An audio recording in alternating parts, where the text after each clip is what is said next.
buscar el equilibrio del medio interno, básicamente nuestras intervenciones están dirigidas a promover la oxigenación tisular, aun cuando no existen determinaciones directas de la tensión de oxígeno en los tejidos, excepto a nivel experimental. De tal modo que las mediciones que se hacen para inferir las condiciones de oxigenación tisular son en principio mediciones globales, y por eso pongo naturaleza global de la medición, y por tanto la oxigenación no es conocida en su condición de tisular, sino como oxigenación sistémica. Las medidas indirectas que nos ayudan a identificar condiciones de riesgo o señalar la condición de estabilidad serán las que, por supuesto, nos permitan obtener objetivos que promuevan la oxigenación tisular. Es común que la oxigenoterapia esté determinada por parámetros como la presión arterial de oxígeno o la saturación de oxígeno, que hoy con mucha facilidad la obtenemos a través de un oxímetro de pulso, pero es importante que establezcamos que estas mediciones no tienen una relación demostrada con la oxigenación tisular. Así podríamos decir que la PaO2 particularmente está señalando una concentración de oxígeno en sangre que indica básicamente la hematosis y no indica estrictamente la disponibilidad de oxígeno a nivel tisular y menos a nivel celular. De tal modo que, sosteniendo el concepto de que las mediciones indirectas están contribuyendo a errores de determinación o de concepto, diremos que la oxigenoterapia o el empleo del oxígeno como fármaco desafortunadamente se usa de manera liberal. Y tendremos que pensar que, por supuesto, hay dentro de este concepto el riesgo potencial de la naturaleza tóxica del oxígeno. Se habrán preguntado comúnmente que cuando un producto biológico, piensen ustedes en una manzana, para preservarla debe mantenerse en un ambiente sellado al vacío o en su defecto envuelto en celofán, para que el oxígeno no permita esta degradación que conduce finalmente a la putrefacción de productos orgánicos, carbohidratos, lípidos, proteínas. Podemos pensar que hay una situación paralela en lo que potencialmente sucedería con el oxígeno y los tejidos en el paciente grave, cuando sobre todo el suministro es inapropiado por exceso o por defecto. Y aquí pongo un ejemplo en esta diapositiva, donde de una manera muy sencilla haré énfasis en que, por un lado, contamos con un grupo de pacientes que está bajo condiciones cotidianas en un estado de hipoxia. Esta condición,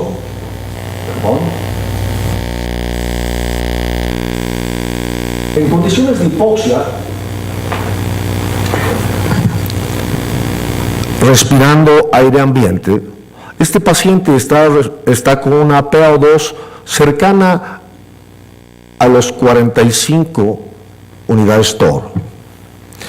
Se incrementa el flujo de oxígeno y se aumenta la concentración a 0.24, y ustedes se dan cuenta que aun cuando la PaO2 sube a 59, estamos viendo que el consumo de oxígeno, que comenzó en este nivel, en lugar de mejorar, discretamente disminuye el consumo tisular de oxígeno, y aumento más la fracción inspirada de oxígeno, que es FiO2, al 28%, y el consumo de oxígeno no solamente no ha mejorado, sino se mantiene en un nivel subóptimo en relación al consumo inicial, y sin embargo la PaO2 está más alta. Esto pone de manifiesto que administrar oxígeno en este tipo de pacientes y permitir una PaO2, una presión parcial de oxígeno progresivamente mayor, no mejora el consumo tisular de oxígeno. Por supuesto que esto genera inquietudes, Y adelanto esta máxima que viene, entre comillas, de un profesor que establece que el oxígeno puede ser necesario para la vida, pero no evita la muerte. Las determinaciones de oxígeno en sangre que usamos como medición de la oxigenación sistémica y que, como decía, son parámetros indirectos para que a partir de ellos infiramos la condición de disponibilidad y utilización de oxígeno a nivel celular, son la presión parcial de oxígeno, la saturación de oxígeno, las concentraciones de hemoglobina unida al oxígeno, la concentración de oxígeno contenido en sangre arterial o venosa. Y aquí hago rápidamente una mención a la curva de disociación de oxihemoglobina, por todos conocida, pero que tiene algunas singularidades interesantes a revisar. Y esto es, en el rango de 60 para adelante, hasta los 90, que es el rango que regularmente consideramos normal para la presión arterial de oxígeno, la curva, que tiene una forma sigmoidea, permite reconocer que este es el rango de valores normales en sangre arterial para la PaO2. Y si ustedes se dan cuenta, modificaciones significativas en la PaO2 hasta el valor de 60 no imprimen un cambio significativo en la saturación de oxígeno. Es más, no tenemos que hacer grandes ecuaciones para reconocerlo. Nuestra presión parcial de oxígeno en el Distrito Federal a nivel arterial oscila en un rango de 60 a 70 milímetros de mercurio, naturalmente más baja que a nivel del mar. Y sin embargo, solemos mantener saturaciones regularmente por encima del 92%. Cuando la curva presenta este cambio, es decir, una saturación más baja con presiones parciales proporcionalmente menores a las normales, estamos en el rango de la sangre venosa. Y el rango de la sangre venosa corresponde al rango de la presión parcial de oxígeno a nivel capilar, una vez que se ha dado el intercambio en la microcirculación. Este es el momento que desde el punto de vista biológico corresponde a la realidad tisular. Porque dicho sea de paso, 2/3 partes de la volemia están en el torrente circulatorio en el espacio venoso. 1/3 está en el espacio arterial. Y en consecuencia, estamos hablando de que simple y sencillamente analizando la curva de disociación de la oxihemoglobina, independientemente de sus movimientos a izquierda o derecha en base a cambios en el pH, cambios que por supuesto conocemos formalmente en el paciente crítico, resulta que no tenemos pruebas de que la hipoxemia altere la oxigenación tisular, independientemente de su intensidad. Regresemos al concepto, el paciente epocoso. No estoy diciendo que sea sano, es un paciente con problemas de hematosis, que da lugar a un defecto en el intercambio gaseoso a nivel pulmonar, hipoxia e hipercapnia. Pero eso parece no influir significativamente en el desempeño, más allá de la condición pulmonar, del desempeño aeróbico del metabolismo celular en el resto de la economía. Y resulta que hoy existe evidencia que el oxígeno suplementario no favorece el metabolismo aeróbico, excepto en situaciones de crisis, como veremos. De tal forma que ese empirismo para prescribir oxígeno es el equivalente al empirismo para administrar un concentrado eritrocitario cuando la hemoglobina está por debajo de 10 gramos. Hoy esa es una mala práctica médica. Y trataré de presentar algunos detalles para que, por supuesto, singularmente en este momento tengamos una transformación suficiente en el conocimiento como para ya lograr diferencias en el siglo XXI. Cuando se establece un metabolismo anaeróbico, por todos es conocido que particularmente productos como los carbohidratos, que entrando en su vía de clivaje, descarboxilación que libera energía, forma ATP, sí, pero si el metabolismo se limita al ciclo de Embden-Meyerhof, que es la glucólisis anaeróbica, porque no hay oxígeno disponible en la mitocondria, entonces el ácido pirúvico se desvía hacia ácido láctico. De ahí que surge la idea clara de que en condiciones definidas el incremento progresivo del nivel de lactato es una evidencia de que no está llegando oxígeno suficiente a nivel tisular, o por lo menos no se está utilizando de forma normal. Y en consecuencia, los niveles de lactato pueden ser claramente una medida objetiva, junto con un conjunto de datos adicionales de hipoperfusión tisular e hipoxia. Pero resulta que en este trabajo, también en pacientes neumópatas, se establece que bajo condiciones vigiladas, presiones parciales de oxígeno arterial,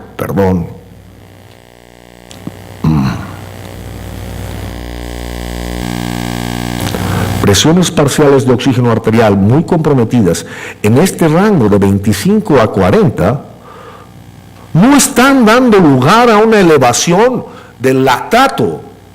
Aun cuando el paciente está francamente hipoxémico, el nivel de lactato no rebasa los 2 milimoles. De tal manera que aun cuando existe hipoxia tisular, potencial definida a través de la interpretación de la PaO2, error que cometemos diariamente, porque esa no es una medición de hipoxia, es hipoxemia, poco nivel de oxígeno en sangre, pero somos organismos microaerófilos, necesitamos una pequeña tensión de oxígeno en el espacio intracelular para que el metabolismo aeróbico se preserve. Y en consecuencia, ¿qué más demostración que esta? Si estando con hipoxemia severa no incrementa el nivel de lactato, esto quiere decir que todavía se mantiene un metabolismo aeróbico a pesar de ese defecto. Ahora existe otro inconveniente físico-químico. El oxígeno no se disuelve fácilmente en agua. Es más, sabemos que su coeficiente de dilución es 0.003. De tal manera que se necesita de la hemoglobina para que transporte el oxígeno a través de la dotación que tiene de hierro. Esto limita el volumen de oxígeno disuelto en los tejidos corporales. No es un defecto del diseñador. Hay un recurso con superávit para transportar oxígeno a través de la hemoglobina. Pero el oxígeno viable está disuelto y la capacidad de disolución del oxígeno en agua es muy limitada. De tal manera que la disponibilidad de oxígeno libre es pequeña. Y por alguna razón el creador pensó que eso era suficiente y bueno. Ahí tenemos que reconocer que también el 50% de la hemoglobina regularmente transporta CO2. Y aquel paciente al que como neumópata crónico, que está hipoxémico, le aporta oxígeno y encuentro gasométricamente una evidencia en unos minutos de que la presión parcial de CO2 se ha incrementado, ese oxígeno ha desplazado el CO2 de la hemoglobina. Antes suponíamos, y antes son 5 años, todavía hasta 5 años atrás, que en la medida que el paciente tenía un grado parcial de hiperoxemia o normoxemia, siendo un hipoxémico de constitución, esto frenaba el centro respiratorio, consecuentemente se limitaba la salida o la exhalación de CO2. Eso no es cierto.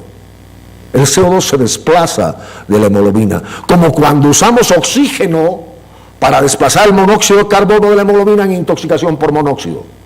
Pues en el caso de darle oxígeno al paciente suplementario, liberamos CO2 de la hemoglobina y esto potencialmente da hipercapnia. Si el paciente es un neumópata crónico, por supuesto hipercápnico por constitución, puede entrar en narcosis por CO2. Y entonces es un efecto indirecto del oxígeno, pero sigue considerándose la naturaleza tóxica potencial del oxígeno. Fíjense ustedes esto que resulta extraordinario y está remarcado en amarillo. solo existen 13 mililitros de oxígeno en toda la economía, en todos los tejidos del cuerpo. 13 mililitros de oxígeno para cumplir una función aeróbica. Ahora, quiero que ustedes se den una idea de este fenómeno que malamente podríamos decir escasez, porque esto implicaría detrimento. Regulación en límites estrechos, pequeños. La presión de oxígeno en el líquido intersticial regularmente es de 35 milímetros de mercurio.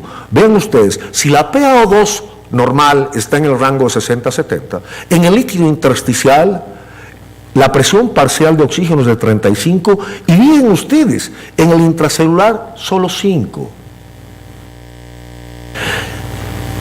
La sangre arterial está llevando a través de PaO2 un valor entre 60 y 70, pero ya a nivel intersticial este ha caído a 35 y por supuesto a nivel intracelular mucho más bajo. El contenido de oxígeno entonces en el líquido intersticial es de 0.45 mililitros por litro y vean ustedes, 0.15 mililitros, prácticamente una vigésima parte de un mililitro de oxígeno por cada litro de líquido intracelular. Y pensando que el líquido intersticial en un sujeto como yo, de complexión robusta, es de 72 kilos de peso, 16 litros de líquido intersticial y 23 litros de líquido intracelular. Y en los 23 litros de intracelular hay una proporcional de 0.15 mililitros de oxígeno por cada litro. Ahora vean ustedes que esta es una suma aritmética, tomando en cuenta el cociente de solubilidad del oxígeno, que es 0.003, el contenido que tiene de oxígeno el líquido intersticial y intracelular, esto da 9.6 mililitros de oxígeno a nivel intersticial y solo 3.5 mililitros de oxígeno intracelular en toda la economía humana, para mantener un metabolismo aeróbico. El total da los 13 mililitros. Pero singularmente, solo 3.5 mililitros en el intracelular están cumpliendo con un propósito aeróbico. Es cierto que el ser humano tiene una dependencia de oxígeno para la producción de energía metabólica. Sin embargo, el metabolismo aeróbico se realiza en un entorno de escaso oxígeno. Ustedes recordarán entonces, ya tomando como referencia lo antes dicho, que si utilizamos como molécula basal combustible un carbohidrato como la glucosa, y esta entra en un proceso de descarboxilación que libera energía, misma que es captada como ATP, en esta fase en la que por supuesto el índice metabólico que se refiere a las necesidades de nutrimentos que corresponden a las necesidades de función de ese organismo. Cuando se le da el nutrimento correspondiente a las cantidades necesarias, hay un equilibrio. Para lograr ese equilibrio, debe lograrse un equilibrio progresivo en el clivaje de la glucosa, pero hay una fase en la que por supuesto necesitamos oxígeno para hacerlo. La fase inicial del ciclo anaeróbico de Embden-Meyerhof es de poca eficiencia y entonces en ausencia de oxígeno esto pasa a formar solamente por cada mol de glucosa 2 ATPs.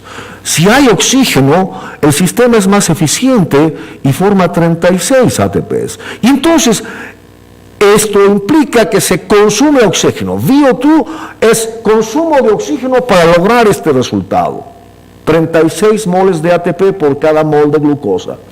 La disponibilidad de oxígeno que a través del transporte de la hemoglobina y el contenido arterial de oxígeno representa, por supuesto, hemoglobina por saturación. Cada gramo de hemoglobina transporta 1.34 mililitros de oxígeno. Si la hemoglobina está saturada al 100%, Digamos, para un sujeto que tiene 10 gramos de hemoglobina, se están transportando, por supuesto, 13.5 mililitros. 13.5 mililitros por cada gramo, no, por cada decilitro de sangre. 13.5, cada decilitro de sangre tiene el oxígeno que toda la economía tiene disuelto en el intersticio y el intracelular. Un superávit en el transporte. Si hay defectos en la disponibilidad de oxígeno que pueden estar vinculados con un nivel crítico de hemoglobina, es razonable que la presión parcial de oxígeno también sea baja y consecuentemente no se pueda consumir el oxígeno suficiente para lograr un metabolismo aeróbico. Los seres humanos nos describimos como organismos aerófilos obligados. Bueno, hay uno que otro anaeróbico que está sentado en un curul allá en el gobierno, pero esos son adaptativos. Necesitamos oxígeno para sobrevivir, pero solo se necesitan concentraciones bajas de oxígeno para lograrlo. Entonces, el hombre es un organismo microaerófilo. Ahora veamos. El uso excesivo de oxígeno sin evidencia de alteración en la oxigenación tisular favorece la formación de metabolitos tóxicos que derivan del oxígeno, que son capaces de lesionar en forma letal las células y son una razón para desarrollar el síndrome de disfunción multiorgánica, que es la antesala de la muerte. En consecuencia, la terapia con oxígeno puede ser letal potencialmente. Considerando la situación, el respirar oxígeno puro, que justificaría una condición que se llama hiperoxia nosovárica, produce una disminución del 10 al 20% en el consumo tisular de oxígeno. Vean ustedes, en sujetos sanos, darle oxígeno para conducir a una saturación del 100%, dando lugar a una hiperoxia normovárica, reduce el consumo de oxígeno en un 10 a 20% a nivel tisular. Esto quiere decir que la hiperoxia puede inhibir el metabolismo aeróbico. La hiperoxia puede inhibir el metabolismo aeróbico. Primum non nocere. ¿Y dónde estamos? Y luego pasa que experimentalmente se demostró que cuando se utiliza un antioxidante como la N-acetilcisteína, se produce un bloqueo de esta condición de la inhibición del metabolismo aeróbico, porque se bloquean las especies reactivas de oxígeno que derivan de la presencia de oxígeno en exceso.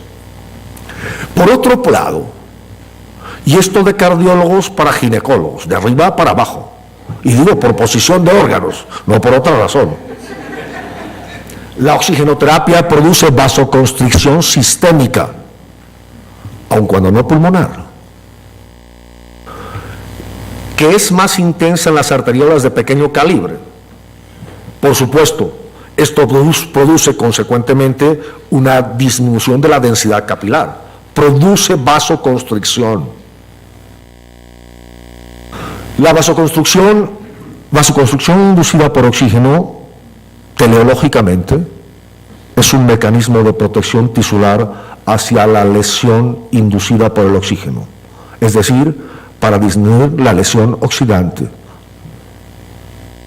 La naturaleza está diseñada de tal manera que esta autorregulación permite que en condiciones de hiperoxia la vasoconstricción limite la perfusión hacia las zonas donde potencialmente ese oxígeno provocaría daño.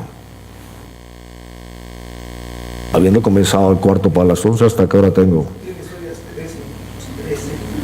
13, gracias. Y creo que más los que robé serán otros 2. Gracias.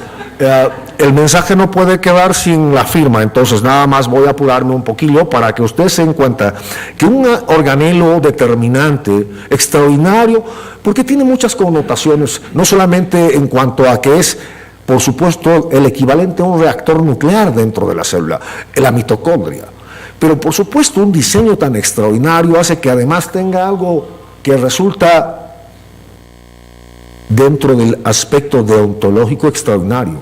El DNA mitocondrial se hereda exclusivamente por línea materna.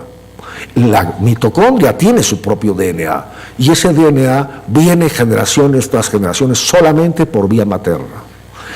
Y diríamos que entonces ahí está la clave de la vida. La mitocondria, por supuesto, tiene una serie de componentes de los cuales el scavenger o el pepenador es la citocromo oxidasa. Es el basurero en el que se van guardando los electrones que han sido liberados toda vez que se va dando la decarboxilación de los compuestos orgánicos que utilizamos para obtener energía. En el proceso de formación de ATP, por supuesto, hay un salto de protones y la cadena de electrones permite que finalmente estos electrones los reciba la citocroma oxidasa y se los done al oxígeno para formar agua y liberar CO2. Sin embargo, hay que reconocer algunos detalles que, por supuesto, en este cientificismo en el que vivimos los intensivistas y que queremos contagiárselos a ustedes, resulta que, ¿y por qué se producen estos productos dañinos en el fenómeno de utilización de oxígeno? ¿Será que el mentor y creador de la naturaleza tuvo errores? Afortunadamente, solo el 3 al 5% del oxígeno a nivel intracelular es capaz de facilitar la liberación de especies reactivas de oxígeno o radicales especies de oxígeno, radicales libres de oxígeno que son lesivos para la célula y que pueden contrarrestarse por sustancias antioxidantes. Y esa situación es importante. Ahora, entonces, quiero que vean un detalle técnico. El oxígeno tiene 2 electrones desaparejados en sus orbitales externos. Y pasa que, después de esta termino visco, pasa que estos 2 electrones que están desaparejados en los orbitales externos, para el oxígeno, a la hora de ir incorporando electrones para llegar a este punto donde finalmente estos 4 electrones permitirán en presencia de estas sustancias formar agua, pasa que no se puede agregar sino 1 a 1 para que de esta manera no exista una interferencia con el giro direccional que tiene cada electrón en este proceso de intercambio orbitales externos. Habla de giro direccional, el spin del electrón. Y hay un principio de este profesor Pauli que dice: un par de electrones no pueden agregarse de un solo paso al oxígeno porque resultaría que habrían 2 electrones con el mismo giro direccional y eso es incompatible con la física cuántica, de tal forma que a esta condición, a la hora que se le agrega un electrón, cambia el giro direccional, pero sigue impar, y al ser impar es una especie reactiva de oxígeno que se llama radical superóxido. Se agregan 2 hidrogeniones y un electrón y se forma agua oxigenada, peróxido de hidrógeno, y entonces, si se dan cuenta, en este proceso, más un electrón, esto quedó así, el siguiente electrón, esto quedó así, y luego pasa que en presencia de una enzima que metaboliza, esto se llama fenómeno de Fenton, usa fierro, se disocia el agua oxigenada en oxidrilo y radical superóxido, que convertido en oxidrilo permite, por supuesto, la generación de otra especie reactiva de oxígeno, porque aquí tenemos un electrón desaparejado, para que finalmente en este último paso otros 2 hidrogeniones y un electrón permitan la formación de agua y esto quede equilibrado. Entonces, por el principio de exclusión de Pauli, no se puede agregar al oxígeno en su proceso de oxidación, óxido-reducción, sino electrón por electrón. Entonces, dada la restricción del giro, y esto está vinculado por supuesto con el spin de los electrones, el oxígeno se metaboliza en una serie de reacciones de reducción de un solo electrón, lo que produce intermediarios sumamente reactivos, y ahí están señalados en amarillo y por obvio el tiempo avanzo.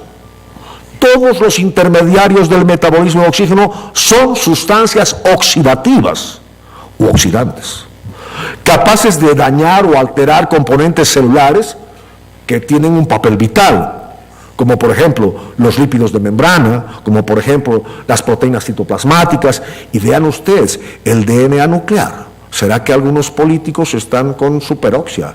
¿No? Bueno, pasa que entonces los radicales superóxido e hidroxilo son radicales libres, es decir, tienen inestabilidad eléctrica. Hay una situación en la que, por supuesto, hay un electrón desaparejado en sus orbitales externos, y esto los hace muy reactivos. Tienen ese electrón desaparejado, y en cuanto interactúan con otra molécula u otro átomo, le quitan un electrón y lo convierten a ese componente, átomo o molécula donador de electrón, en una especie reactiva de oxígeno, de tal manera que esta es una cadena de eventos equivalente a lo que sucede en un incendio. Y en consecuencia, estas reacciones en cadena, en las que un no radical se pega a un radical, el radical libre le quita un electrón, y entonces el donador del electrón se convierte en un radical libre, y así se van generando eventos que finalmente producen daño tisular, daño celular. Esta lesión oxidativa se controla regularmente con la presencia de una gama importante de antioxidantes endógenos, y por supuesto dentro de este proceso ha de mencionarse la superóxido dismutasa, el glutatión, extraordinariamente importante, la N-acetilcisteína. Aquí, aun cuando no es aislado, el selenio tiene que ver con la glutatión, y la vitamina E, la vitamina C pueden estar en esa lista. Y entonces, rápidamente, nada más para esquematizar esa información, dense una idea cómo a partir del oxígeno, a la hora que se forma superóxido, la presencia de la superóxido dismutasa permite que este radical se convierta en peróxido de hidrógeno. El peróxido de hidrógeno no es un radical libre, y resulta que este intermediario es altamente soluble en agua, y pasa que el peróxido de hidrógeno se disuelve en toda la economía, y entonces por eso puede alcanzar espacios muy distantes al sitio donde se ha generado. Aquí hablamos del papel que tiene el glutatión, que es dependiente de selenio y que puede conformar de agua oxigenada o peróxido de hidrógeno, pues finalmente liberar agua. La N-acetilcisteína también participa en esta cadena de eventos, donde por supuesto tendríamos naturalmente que detenernos mucho para reconocer cuál es exactamente el rol de cada uno de ellos, pero si ustedes se dan cuenta, los antioxidantes regularmente pueden limitar el efecto de las sustancias que se generan durante la reducción del oxígeno. Cuando hay un desequilibrio entre oxidantes, oxígeno y antioxidantes, eso se llama estrés oxidativo, y el estrés oxidativo produce lesión oxidativa. Rápidamente voy a mostrarles esto, que por supuesto para la mayoría resulta incómodo cuando se trata de una ecuación algebraica, pero simplemente esto nos permite, analizando de manera sencilla, reconocer que cuando hablamos de contenido arterial de oxígeno, que no es lo mismo que oxígeno tisular o intracelular, estamos hablando de una situación en la que la hemoglobina como transportador, y que por cada gramo de hemoglobina sabíamos que se pueden transportar 1.34 mililitros de oxígeno. Si lo multiplicamos por la saturación de oxígeno, esto nos da esta fracción, hemoglobina por 1.34 por saturación. Decía el ejemplo, si la hemoglobina es de 15, vamos, para que se facilite la atención, si la hemoglobina es de 10 por 1.34, son 13, si la saturación es al 100%, son 13 mililitros que se transportan, eso sería el contenido arterial de oxígeno, 13 mililitros con hemoglobina de 10, y sigue siendo un superávit. Por cada decilitro de sangre 13 mililitros de oxígeno. Se transportan por la hemoglobina. Y 13 mililitros son los que se necesitan de oxígeno en toda la economía para una función. Este es el parámetro que se agrega y que resulta insignificante para el contenido arterial de oxígeno, porque esa es la cantidad de oxígeno disuelto del plasma. ¿Ok? Ahora vean ustedes entonces de forma rápida estos valores que traducidos a nivel del mar no son válidos para el Distrito Federal, estamos a una altitud mayor, pero este es el estándar. La PaO2 es de 94, la presión venosa es de 40. Y la presión venosa representa regularmente una aproximación más cercana al oxígeno intersticial e intracelular. Vean ustedes que es normal que la saturación venosa sea significativamente menor que la saturación arterial, con un gradiente de 25 a 35%. Y lo importante es que vean ustedes dentro de este proceso, con esta presión parcial de 2, solamente hay 0.3 mililitros por decilitro de oxígeno a nivel de la sangre arterial, y esta diferencia en el sentido de lo venoso. Ahora, si el volumen sanguíneo en el compartimiento arterial es de 1.25 litros, vean ustedes el volumen sanguíneo en el compartimiento venoso, que es 3 veces superior al volumen arterial. Bueno, voy terminando con algunas palabras que resultan importantes, y esto va para cirujanos. Resulta que en este experimento formal, prospectivo, se generó un fenómeno de hemodilución progresiva. De un hematocrito de 40 se fue diluyendo la sangre para reconocer cuál era el comportamiento de la piel intacta, hablando específicamente de la presión de oxígeno en la piel intacta. Esto se midió con electrodos en el tejido.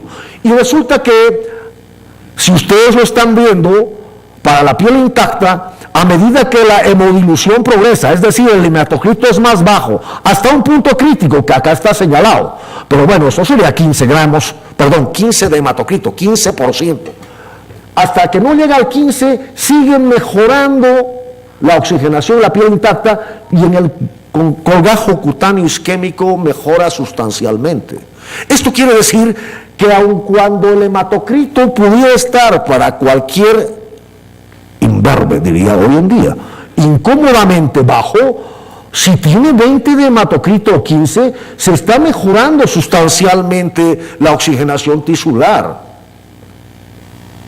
Y vean ustedes que en esta situación, algo equivalente, vemos que en los pacientes neumópatas crónicos, la hipoxemia no produce una elevación sustancial del lactato, aun cuando la PO2 era de 32. Estamos contrastando esto. Por un lado, el hematocrito, mala medición para definir cuándo le pongo sangre al paciente, a menos que tenga menos de 15 de hematocrito. Yo preguntaría, ¿algún anestesiólogo se anima a operar a un paciente con 15 de hematocrito? Bueno, quizá mañana. Ahora vean esto que va a ir terminando de concentrar la información. El consumo de oxígeno depende, y esta es una lógica elemental de tercero de primaria, el consumo de oxígeno depende de la disponibilidad y del gradiente, que esto se llama cociente de extracción, de saturación arteriovenoso. Si yo tengo una saturación arterial con este valor, y esta es la saturación venosa, en condiciones de normalidad, la disponibilidad de oxígeno de 600 mililitros me permitiría que, por supuesto, estos valores mantengan un diferencial que está entre 25 y 35. Si la disponibilidad de oxígeno se compromete, baja hasta este nivel, teóricamente el consumo de oxígeno tendría que bajar. Si yo bajo el nivel de disponibilidad, el consumo de oxígeno tendría que bajar, y aquí se ve que el consumo de oxígeno no ha cambiado hasta este punto. Este es el punto crítico. ¿Qué es lo que ha mejorado? La extracción tisular de oxígeno. El mecanismo adaptativo, cae la disponibilidad, pero las células aumentan su avidez para captar oxígeno. Y entonces esto se llama extracción de oxígeno ajustable. Vean ustedes, la disponibilidad ha caído. Disponibilidad, recuerden que la disponibilidad es contenido arterial de oxígeno. Contenido arterial de oxígeno no depende de PaO2, depende de hemoglobina. Pero con una hemoglobina de 3 todavía es posible una condición ajustable. Así como lo hemos visto en ese ejemplo, aquí estaré insistiendo. Hasta no llegar a este punto crítico donde el consumo de oxígeno sí cae, y eso se llama hipoxia tisular, y vean ustedes, con una miseria de hemoglobina, con una miseria de contenido arterial de oxígeno, con una disponibilidad que por supuesto indexada puede ser menor a 110 mililitros. Si me tenéis 2 minutos de paciencia, termino. Y entonces vean ustedes que estos parámetros que regularmente estamos acostumbrados a manejar obligan a reconocer que un punto básico es que el cociente de extracción normal está entre 0.2 o 0.3. Es decir, solo el 25% en promedio del oxígeno que se está aportando a la microcirculación es extraído por la célula, pero puede eficientarse hasta el 50%. Más allá, cuidado, ya hay naturalmente una condición de estrés biológico. Y voy a terminar señalando esto, había ofrecido robarme 2 minutos, esta extracción de oxígeno debe ser el criterio basal para definir si el paciente necesita o no un concentrado eritrocitario. Y lo voy a decir así. Primero, el gradiente de saturación arteriovenoso de oxígeno, por supuesto, normal está en este rango, 20 a 30%, 25%. Ese gradiente, si es más del 30%, está indicando hay un menor aporte de oxígeno. Sí. Y sin embargo puede aumentarse hasta 50% sin comprometer el metabolismo aeróbico. Si está más allá del 50%, ya hay una oxigenación amenazada o inadecuada. Y entonces, si tengo evidencia de un proceso anémico y el paciente tiene 4 de hemoglobina y el cociente de extracción está más allá del 50%, entonces sí necesita un concentrado eritrocitario. Antes no. Cada unidad de concentrado eritrocitario aumenta la tasa de mortalidad como factor aislado, independiente. Cada unidad de sangre no es el riesgo de SIDA ni citomegalovirus, eso ya está hasta cierta medida controlado. La tasa de mortalidad incrementa con cada concentrado eritrocitado administrado, la tasa de infección nosocomial, la estancia hospitalaria, todo se incrementa. La sangre no es segura a menos que no se transfunda. Si la saturación de oxígeno arterial a la que se le resta la venosa tiene una proporción menor al 20%, entonces pasa que estamos diagnosticando hipoxia citopática. Las mitocondrias están en stand-by, no están utilizando oxígeno. Y resulta que hay un método que se llama NIRS, que es una espectrometría no de flujo, de rayos infrarrojos limítrofe, que en la banda de 820 nanómetros, si sale el perfil, la banda se registra. Esta es una forma de demostrar que la citocromo oxidasa sí está utilizando oxígeno. Si la banda no se registra, indica que hay metabolismo anaeróbico. Esto es para intensivistas y espero que lo tengamos para el futuro. Termino mostrándoles que cuando tenemos un catéter central y les muestro la saturación venosa de oxígeno, esto se toma a través de un catéter central o un catéter Swan-Ganz. No se necesita un Swan-Ganz para esto. Las diferencias son mínimas. Y vean ustedes que este es otro criterio para definir qué hacer. Si yo tengo una saturación venosa de oxígeno en el rango normal, estará alrededor del 70%. Si es menor del 65%, hay una reducción en el aporte de oxígeno y podrá ser por anemia o por bajo gasto. Si la reducción es menor al 50%, la oxidación tisular está amenazada y en consecuencia ahí sí tengo que pensar que además del bajo gasto la anemia juega un papel. Y el otro lado, cuando la saturación venosa es mayor al 75%, por supuesto estamos habitualmente con un defecto de utilización de oxígeno en los tejidos. Esta es una evidencia cotidiana. Resulta que el paciente está sometido a una cirugía de aneurisma aórtico y ha sangrado copiosamente. Y vemos que, por supuesto, en el transcurso del tiempo el gasto cardíaco va mejorando, pero deficiente aportación de oxígeno da lugar a que se genere un débito con el tiempo. El lactato aparece incrementado 6 horas después. Entonces, medir el consumo de oxígeno tempranamente puede definir el déficit de oxígeno antes de que el lactato suba. Dicho en cristiano, el lactato sube en condiciones de anaerobiosis tardíamente. Las conclusiones, ¿las dejamos para el próximo evento o quieren que las diga? Les agradezco la atención. Las conclusiones estarán en la biblioteca de la asociación.